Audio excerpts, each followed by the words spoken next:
بسم الله الرحمن الرحيم. الحمد لله رب العالمين. نويت التعلم التعليم وتذكر تذكير والنفع والانتفاع والإفادة والاستفادة والحث على التمسك بكتاب الله وسنة رسول الله والدعاء إلى الهدى والدلالة على الخير ابتغاء وجه الله ومرضاته وقربه وثوابه سبحانه وتعالى. اللهم صل وسلم على سيدنا محمد وعلى آله وصحبه أجمعين. اللهم علمنا ما ينفعنا وانفعنا بما علمتنا وزدنا علما. أما بعد فالسلام عليكم ورحمة الله وبركاته. Alhamdulillah, we continue with our fiqh class on marriage and the related matters, and we are still busy. Last week we discussed, or 2 weeks ago, we discussed the iddah period of a lady. And we mentioned that the lady who undergoes iddah, either she is somebody whose husband had passed away, or she is somebody who there was a separation during her lifetime between her and her husband, for example, either through divorce or through a fasq.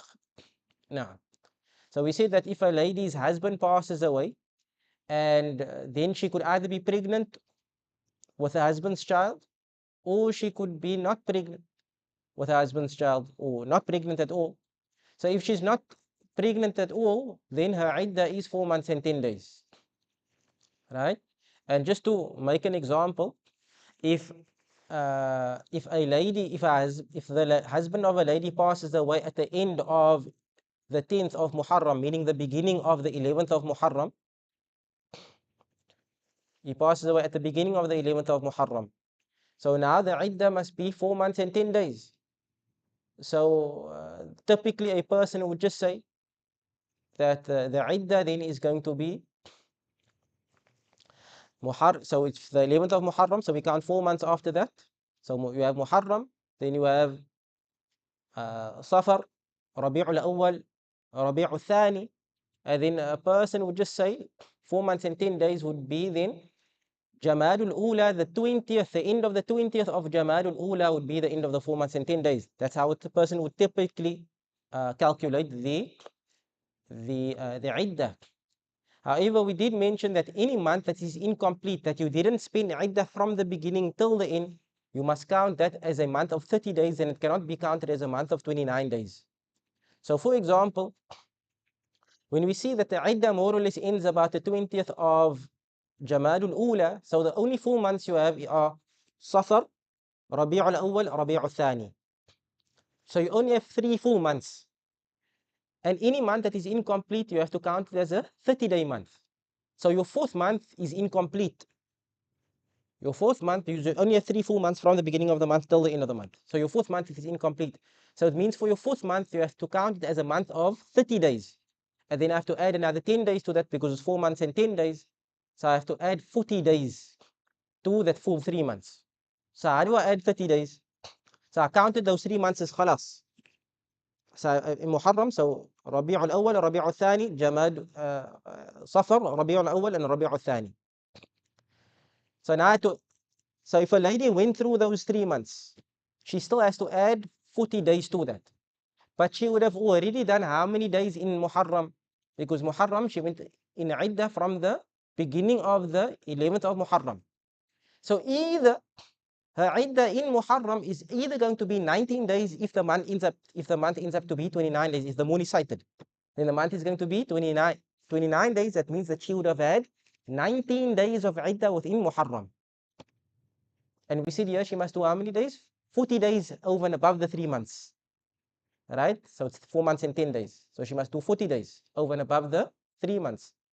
So it means that if she did 19 days in Muharram, how many days then of the last month must she do? Which is now Jamadul Ula.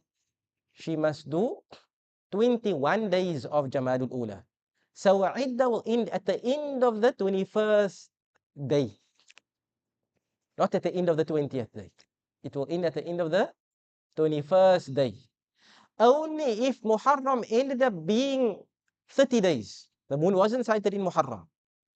So that means now she would have had 20 days of Iddah in Muharram, and then she just needs to do another 10 days of Jamadul Ula. So then her iddah would end at the end of the 20th. Sorry, she would, after 3 months is completed, she would have to do as 20 plus 20. So it would have to be 20 days of Jamadul Ula and not 21 days of Jamadul Ula. So the whole point is you only count a full month of the months that are complete, meaning the iddah was from the beginning of the month till the end of the month. Then for the months that's incomplete, you need to count it as a month of 30 days, and you cannot count it as a month of 29 days, regardless of whether the moon is sighted or not. No. Right. If the lady, we said, is pregnant, then her iddah will end when she gives birth. And this applies for both a lady whose husband had passed away and for a lady whose husband divorces her, for example. Her iddah only ends when she gives birth. Now, if the husband divorces her and she's not pregnant, then either she's somebody that experiences hayd or somebody that did not experience hayd or does no longer experience hayd and she's already 62 years of age. So if she's somebody that experiences hayd, then her iddah ends with 3 clean periods. 3 clean periods. So our scholars say if she's divorced in a clean period, in which if she was divorced in a clean period, then that means by the start of her 3rd hayd period, her iddah will come to an end. By the start of her 3rd hayd period, that will signify that 3 clean periods had passed and her iddah will come to an end. Now, however, if she's somebody who had never experienced hayd before, right, but the marriage was consummated, she never experienced hayd, she could be 15, 16, 17, 18 years old, marriage could have been consummated, however, she had never experienced hayd before. So when does the iddah end if she's divorced? After 3 months. And again, generally speaking, only 2 months will be complete. The 3rd month, which is incomplete, you have to count it as a full month of 30 days. You have to count it as a full month of 30 days now.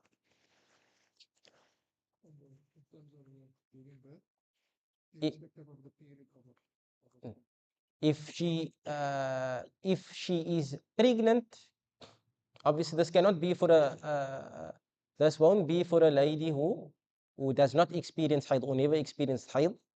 All right, but anyway, she's pregnant, her husband divorces her, then she will give birth. When she gives birth, automatically, no matter how long the period is, even if it is 1 day, even if 1 day passed after she was divorced and then she gives birth, the iddah comes to an end. The husband cannot take his wife back after she gives birth.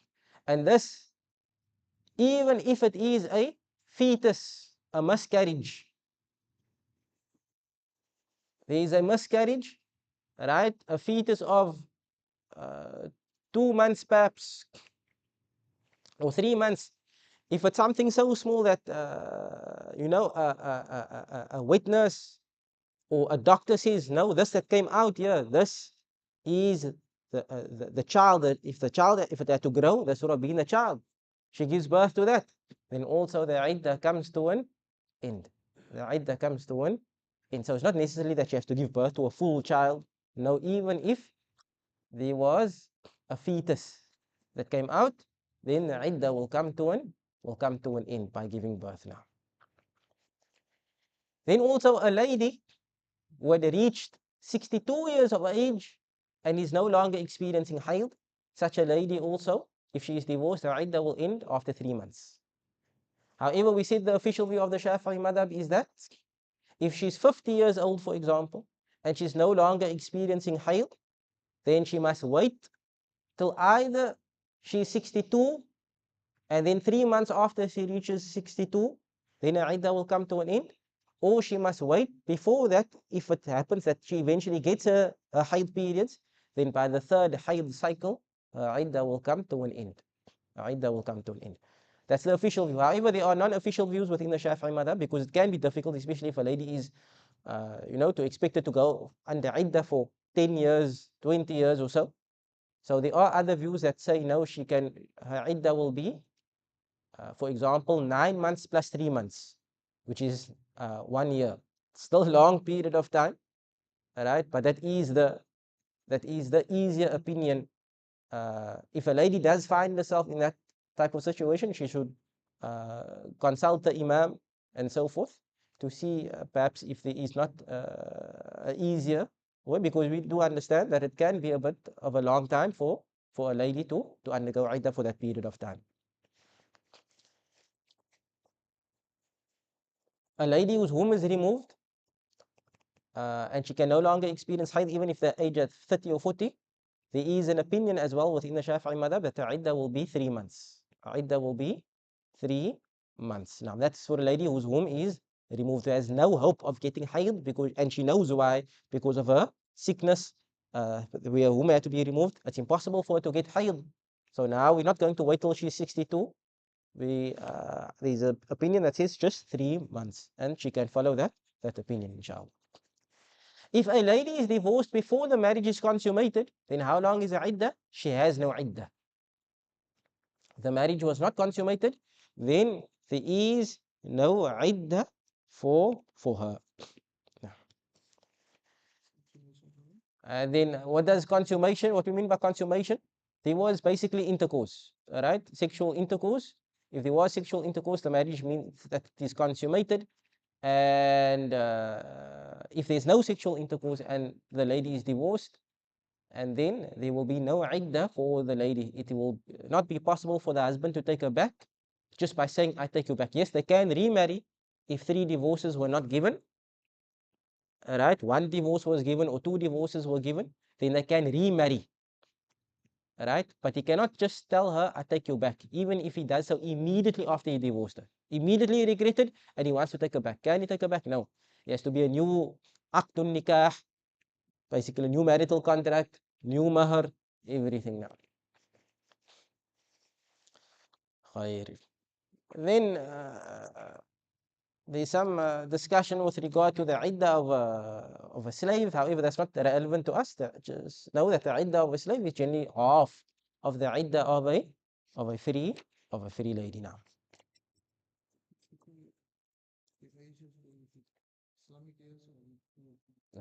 In terms of the 62 years of age, we said here that a lady is only considered Aisha, meaning she reaches an age where she no longer has hope of getting haid when she is 62 years. Meaning, if she is 62 years and she is no longer experiencing haid, and then her iddah is 3 months if she is divorced. But what do we mean by 62 years?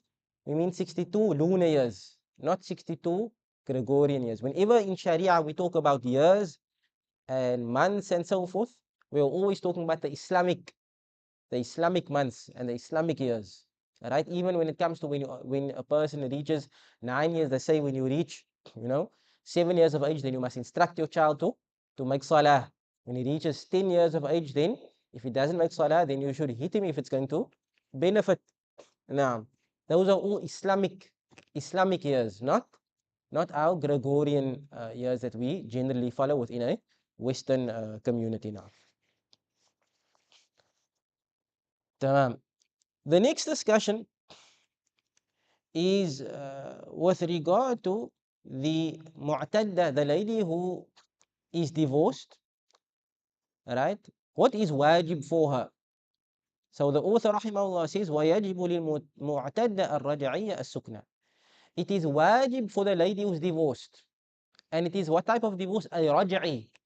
Right? We call it a raj'i divorce. What is raj'i? It's a type of divorce when the husband can make ruju', he can make raj'ah, he can take his wife back. So any divorce in which the husband can take his wife back, meaning it's 1 divorce or 2 divorces, we call that idda raj'iyya. All right, she is now mu'tadda raj'i, and what is wajib for her is sukna, is a place to stay. That is wajib. For the lady whose husband divorced her, and he can still take her back, what is wajib for her is a place to stay and nafaqah. And he must provide nafaqah. And we're going to get into the details of what is the nafaqah. But basically, to mention shortly, it means her food, it means her clothing, right? If she is due clothing during the iddah period, and the rest of basically the needs of the lady. For example, part of her needs would be things related to the food. So our scholars, when they talk about food, they would generally mention like the staple food of that country of that land would be rice. But then the things that come with it, so that would be, we can't just expect a lady to eat rice. So there will be other stuff, all the spices that come with it, that is general, what is normal in that society, and so forth. If it's fish on certain days, then fish on certain days. If it's meat on certain days, meat on certain days. Right? Not just rice, for example. Right?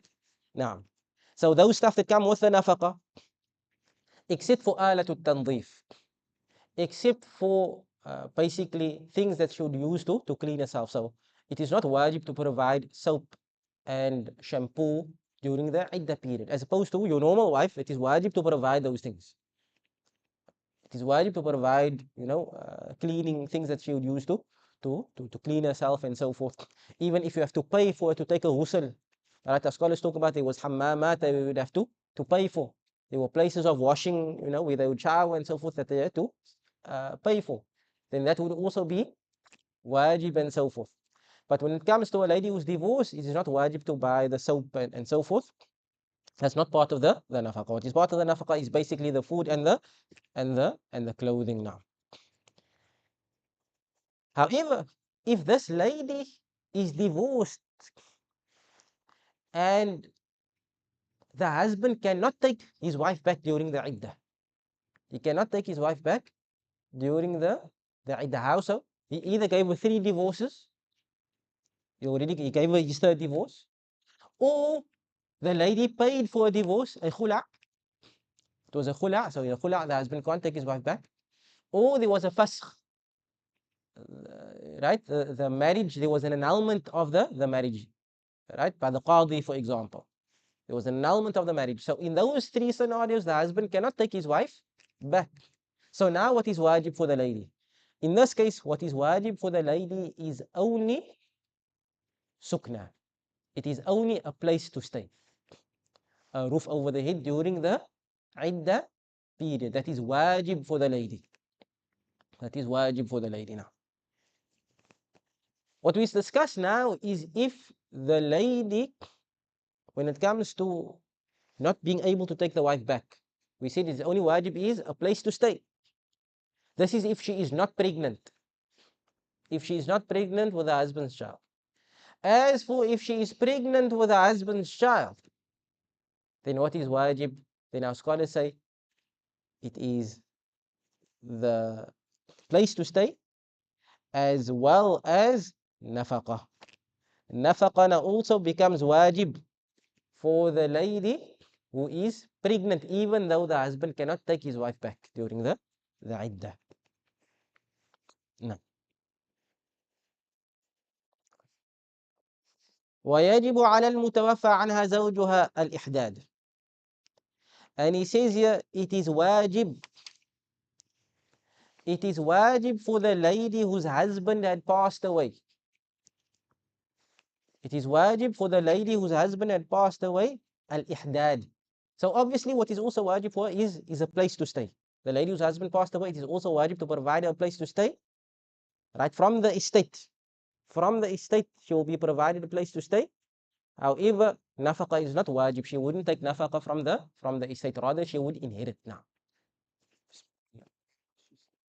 It is coming, inshallah. Now, we're going to speak about where must she stay. So they say the lady whose husband had passed away, the lady whose husband passed away, what is wajib upon her is ihdad. So you have a term which is iddah.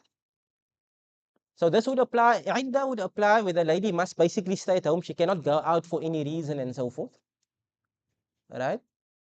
So this is wajib on any lady who's under iddah. Any lady who's under iddah. But specifically for the lady whose husband had passed away, she must also undergo ihdad. And what is ihdad? Ihdad is basically when the lady is prohibited from adorning herself. She's prohibited from adorning herself. This is wajib upon the lady whose husband passed away. She is not allowed to adorn herself. So what do we mean about adorn herself? She cannot wear clothing which is considered to be, beyond the ordinary, attracting, it's attracting clothing. Our scholars even talk about, certain colors is attractive, they talk about even if it depends, it differs from society to society. But if it's normal for a lady to wear certain colors, maybe green, if it's normal, green, black, then it won't be haram for her to wear green and black and so forth. But if green is considered to be an attractive in that society, right? It is considered beauty from the lady. Then it is haram for her to wear that during the iddah in which her husband passed away.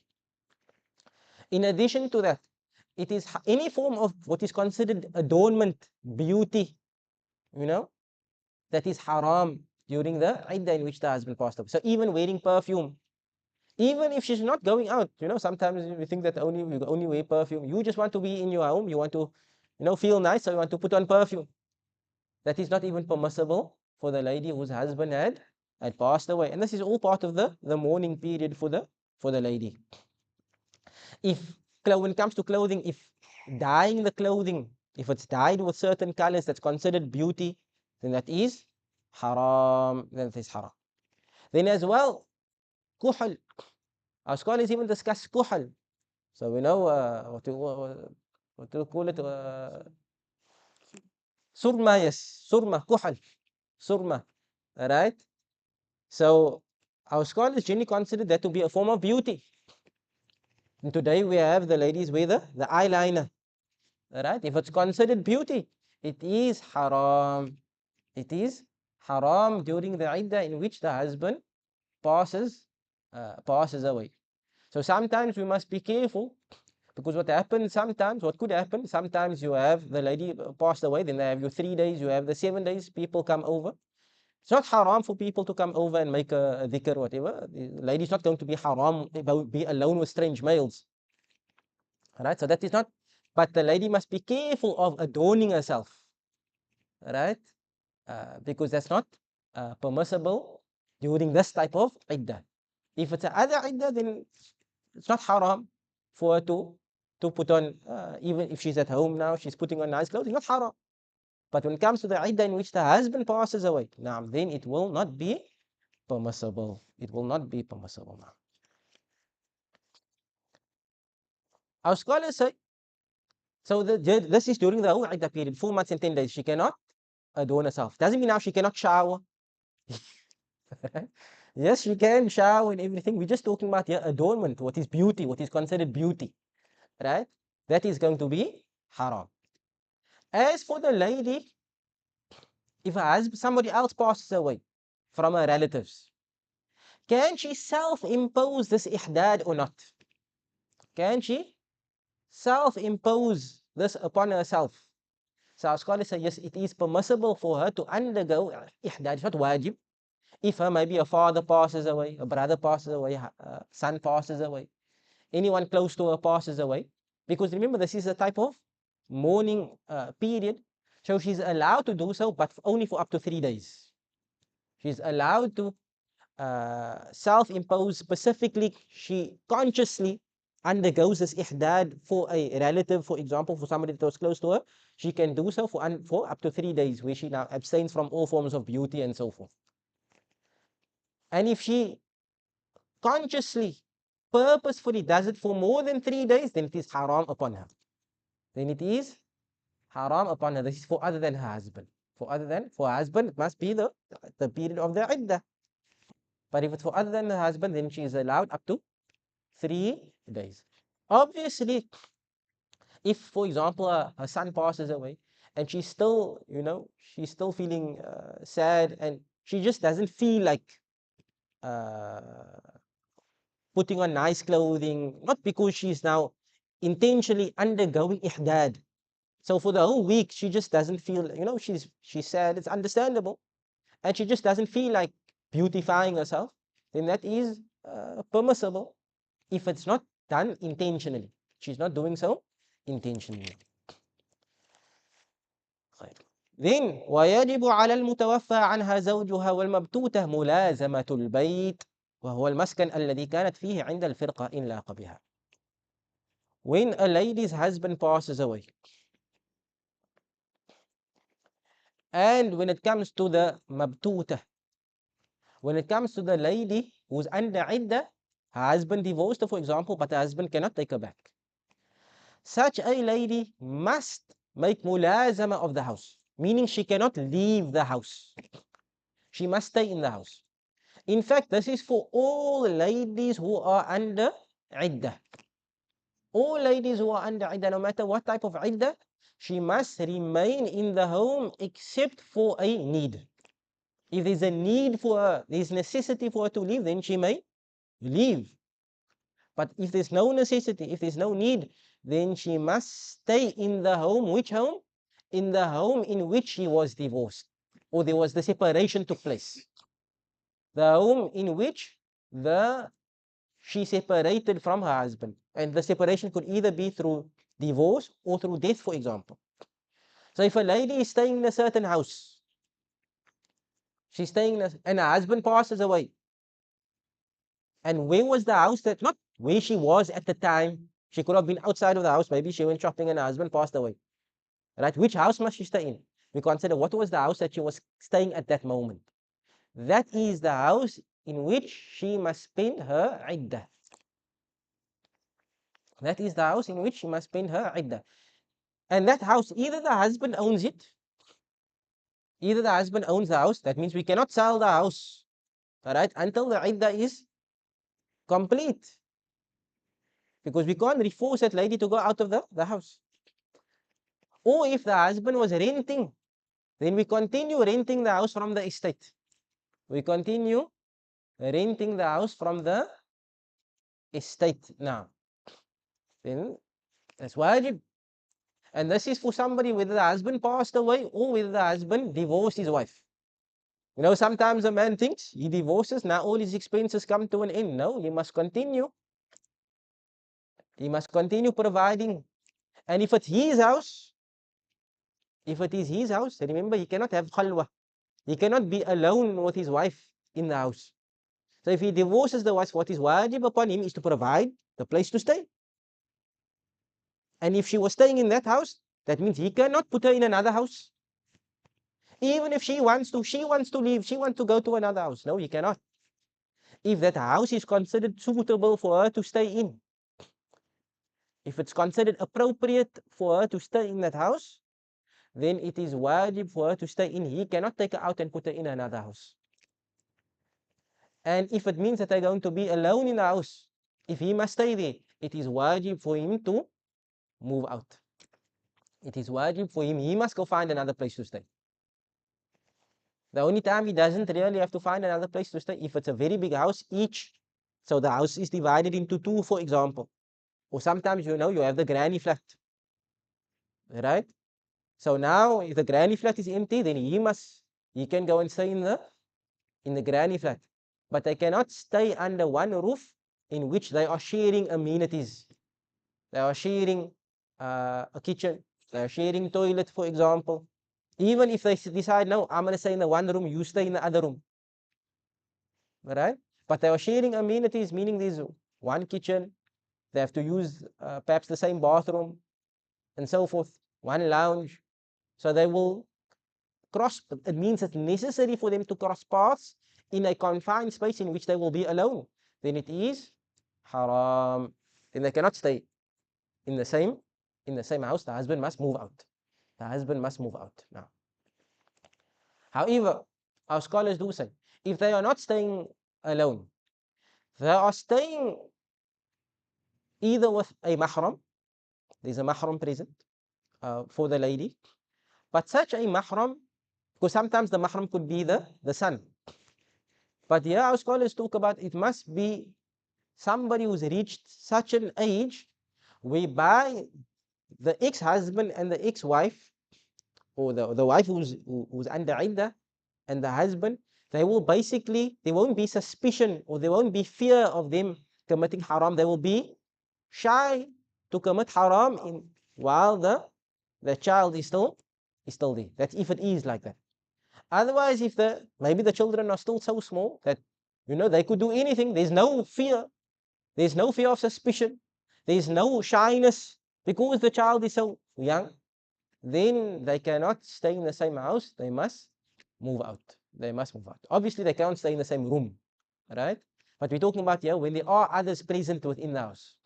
In fact, we got a question recently. If a man who has children marries a lady who has children, right?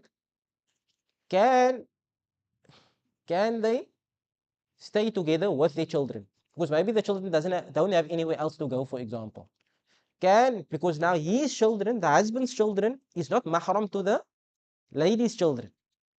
Is it haram for them to stay in one house? So there's no specific prohibition for non-mahrams to stay in one house. There's no specific prohibition.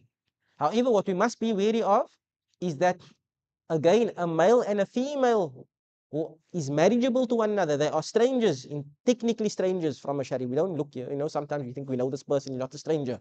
No, here, what we mean by strangers here, they can potentially marry one another. So what is haram is for them to be alone together in a confined space. All right, to be alone, that is haram. So as long as they are not alone in a confined space, then it is not haram for them to be staying under one household. Either a mahram must be present or another female must be present.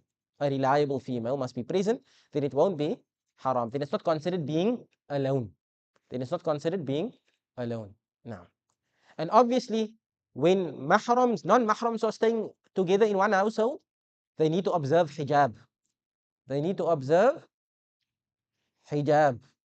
So this is unfortunately, we think that we're growing up with this person, we live in the same house, step brother, step sister. So because now we're saying the rules of hijab, we think now get relaxed. Female walks without a scarf and so forth, because she thinks now she's in her home. Now, even if she's in her home, what happens now? Hijab needs to be kept. Similarly, what happens is, sometimes husband and wife move into get married, but now they can't afford to stay on their own. So what happens? They move in a parents' home. They move they stay in the husband's parents' home, or they stay in the wife's parents' home. But the siblings are also staying in the home. The other children of the parents are also staying.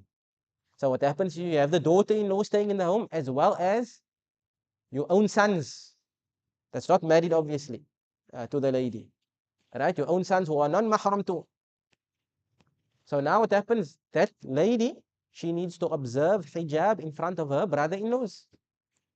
She needs to observe hijab. Right? She cannot, in their presence, she needs to have a scarf on and everything.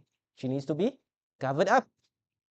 Right? Similarly, if the son-in-law is staying in his wife's parents' home, and they are, his sisters-in-laws, he has sister-in-laws within the home, then there needs to be hijab between them. Now, there needs to be a hijab between them. So, we said here that the lady must stay in the home in which she was staying in when the iddah started.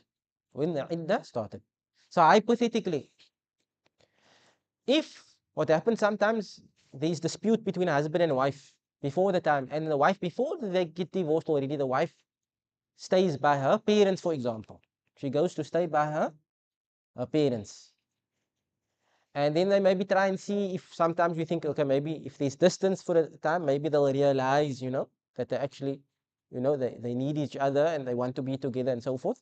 But sometimes that they realize, no, there's no feelings, whatever the case may be, they're going to separate. Things or not, there's no reconciliation. So now the husband gives the divorce while his wife is staying with her parents. In that case, where must she spend the iddah? She must spend the iddah in the house of her parents. Obviously, that's if they allow, because it's their house, they have the right. If they have the right to say if it's okay for the daughter to stay there or not. If they say no, she cannot stay here except that her husband must pay a reasonable ujrah, because remember, the husband must provide the sukna. So they say no, she can stay, but we want at least a 1,000 rand rent, for example. then who must pay the rent? The husband must pay the rent if it is, well, the husband must pay the rent for because he is responsible for providing the place to stay. All right? This is if that is the house. However, if she got divorced and they weren't staying at any house, or maybe they were renting, and now the rental came up, the term came to an end, the landlord says, no, you cannot stay here, even for a price. No longer renting out the place. Now we need to find other accommodation for this lady. Who must provide the accommodation? The husband must provide accommodation that is close as possible to the, and that is suitable for the lady, that is close as possible to the accommodation that they were staying at the time that the iddah started now. Except if there's somebody that's willing to volunteer a place, donate a place. Like for example, maybe the parents say, it's fine, come stay by us, you don't have to, we won't charge you anything, come stay by us. Then this is on condition that she cannot stay in the place she was separated from. She cannot stay in the place that they were staying at when separation occurred. Because the landlord, for example, said, no, I'm no longer renting the place. Then where could she stay? She could stay at a place in which somebody volunteers to give up their space. Maybe they have a granny flat, maybe whatever the case may be. They say, you can come stay here. Right? Then she could stay there. And this lady, she cannot leave except, we said, for a necessity. For example, the house is burning. Are we going to say she must stay in the house? No, she cannot stay in the house. She needs to leave. And if maybe she needs to go and purchase things. She needs to purchase things. And this is the iddah in which the husband cannot take his wife back. If it's an iddah in which the husband cannot take his wife back, either he's dead, or he gave 3 divorces, or there was a fuss, or she paid for the divorce. Then in that case, he's not responsible to provide nafaqah. He's not responsible to provide nafaqah. So in that way, if she requires nafaqah and she needs to leave her house to get the nafaqah, then she may leave the house to acquire her nafaqah and whatever she needs to eat and whatever the case may be. Right? She may leave because that's now necessity. However, if it is a revocable divorce, the husband can take his wife back, and she wants to go out to buy food and whatever the case may be, then she can only do so with the permission of her husband who divorced her. Because it's a revocable divorce. Why? Because he is responsible for nafaqah now. He is the one who is responsible for nafaqah. So only if he's not providing, he's not buying the food, then she can leave with his permission. She can leave with his permission. But if he doesn't give permission and is not providing the nafaqah, then obviously she needs to leave. We cannot expect her to go hungry and so forth. Then she may leave. But the default is that he is the one that must be providing the nafaqah. He is the one that must be providing the nafaqah during the iddah period. Now, there is a common misconception among some that if it is a revocable divorce, 1 divorce or 2 divorces, then some people think that as long as the husband gives permission, the lady can leave the house for any reason. She can leave the house for any reason. That is incorrect. If the husband gives permission, she can only leave the house for needs. She can only leave the house for needs. And we often get the question sometimes, unfortunately what happens is, maybe there's a child that's getting married, but now the mother is under iddah. Can she attend the nikah, whatever? Unfortunately, attending the nikah, attending the reception, leaving the home to do those things is not considered a need.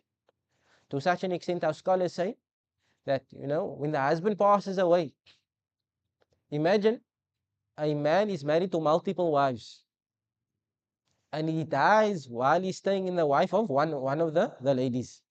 Now, the other wife wants to know, can she make ziyarat of her husband? But she's under iddah. Can she make ziyarat of her husband before they bury him? Unfortunately, Our scholars say, no, she's under iddah. She has to remain within the home. She cannot go visit. She has to wait till her iddah is completed. Once her iddah is completed, she can go visit the maqbara of her late husband. Now, that is the law of Allah subhanahu wa ta'ala. And Allah subhanahu wa ta'ala knows best. He is the all-wise, the all-knowing. Right? We must believe that these laws are ultimately for our benefit. Even though it might seem difficult, even though we might not understand it. Now, but these are the laws of Allah subhanahu wa ta'ala. Now, rather endure the difficulty now than endure the difficulty in the akhirah. Now, may Allah subhanahu wa ta'ala make it easy. Now, also, it is permissible for a lady that if her husband had passed away, for example, or husband had passed away, or it's a iddah in which the husband, mainly it's a iddah in which the husband cannot take his wife back. Then at night time, it is permissible for her to visit her direct neighbor. So they talk about the house which is mulasiq, the house which is basically the direct neighbor, or the direct neighbor of her direct neighbor. So 2 houses away, for example. She can go and visit, she can spend time there to go and talk, because we understand that the lady could, her emotions at this time, for her to be alone, constantly alone, is something which can be difficult. So for the purposes of concealment and so forth, she can go to a direct neighbor or the direct neighbor of her direct neighbor. That is permissible during the evening, but on condition that she must return home during the evening to sleep. She can't spend the night out by her neighbor. She needs to come home. All right? And this is speaks of a society, where neighbors have that, that relationship with one another, where I feel comfortable to go to my neighbor, seek concealment and whatever. Unfortunately, we live in a time where everyone lives on their own, everybody concerned with themselves and so forth. And so a lady generally in today's time won't feel comfortable to perhaps, she won't find concealment by going to her neighbor. So that sometimes happens now, which is unfortunate. But let's say we are in that situation. Can she now go visit her sister that stays somewhere else to get that concealment? Unfortunately, within the Shafi'i madhab and other madhab, it is not permissible. Rather than, if you have a sister, for example, you have a daughter, then you go and visit her. And you're not a direct neighbor, then you go and visit her and provide, that concealment, so that she doesn't, feel too sad, try to lift her spirits and so forth. Now, that is when you are not a direct neighbor. Then unfortunately, she cannot go visit her parents, but it is encouraged then, for at least for them, her parents or her friend, close friends and whoever, to come and visit. And oftentimes we get the question also, can like, for example, if it's your cousin, a female, as you are male, your cousin female, she is under iddah, her husband passed away, right? So what we said, what is haram is to be alone. So you can go and pay your respects, make give you condolences, but the main thing is, obviously, the lady mustn't adorn herself. Ihdad, if her husband passed away, ihdad is haram, and you must not be alone. You must not be alone. So that is what is haram, being alone with a strange lady. But some people think, no, non-mahram cannot see her. Yes, you should try but if it does happen, it's not haram. It is not haram if the non-mahram goes there, but the main thing, as we said, they mustn't be alone. She must keep her hijab if it's a non-mahram. She must make sure that it's hijab. She mustn't adorn herself, mustn't show her beauty and so forth. And they mustn't be alone. If there's a mahram present, or if there's another reliable lady present, then it will be permissible, bi'idhnillahi ta'ala. we stop there, inshallah. We will continue next week with the nafaqah. What does the nafaqah entail? We will discuss that, and if this time we will go into hadana, custody of the child. That will be next week with Allah ta'ala. Are there any questions before we it's almost Isha? Are there any questions before we break up, before we end the class? We stop there. وصلى الله وسلم على سيدنا محمد وعلى آله وصحبه أجمعين. سبحانك اللهم وبحمدك نشهد أن لا إله إلا أنت نستغفرك ونتوب إليك. السلام عليكم ورحمة الله وبركاته.